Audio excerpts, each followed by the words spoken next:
Subscribe کیجیے۔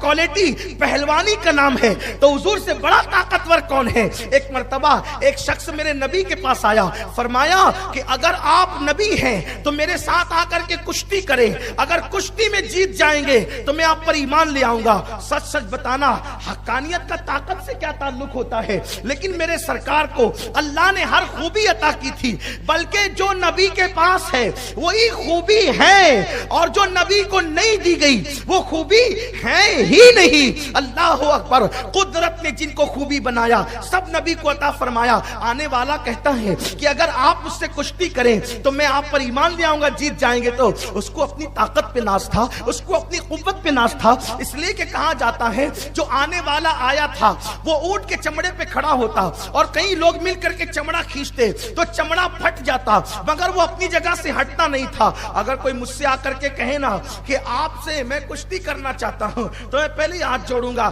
کہ بھائی ایسا ہے کہ میں کسی کو پکڑے بغیر زینہ نہیں چڑھ سکتا اس وقت، کہ میری تکلیف یہ ہے، تو میں آپ سے کس طریقے سے کشتی کر سکتا ہوں؟ وہ کہے گا کہ آپ کو حق میں اسی وقت مانوں گا جب آپ مجھ سے کشتی کریں گے۔ میں کہا ٹھیک ہے بھائی، تو مان نہیں مان تیرا معاملہ ہے، لیکن میں نے تو کشتی کرنے کا فن نہیں جانتا، میں کیسے کشتی کر سکتا ہوں؟ لیکن خدا کی عزت و جلال کی قسم میرے نبی میں کوالٹی کیا ہے؟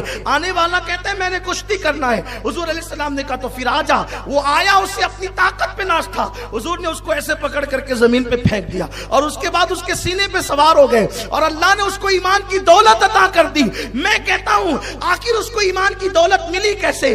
اس لیے کہ ابھی آپ نے سنا کہ پتھر نبی کے قدم لے لے تو قابل زیارت ہو جاتے ہیں، جس کے سینے پہ مصطفیٰ جان رحمت بیٹھ جائے اللہ اس کے سینے کو منور کر دے۔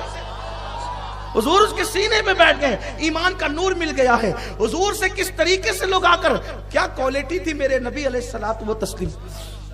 حضور ہر خوبی حضور کے اندر تھی۔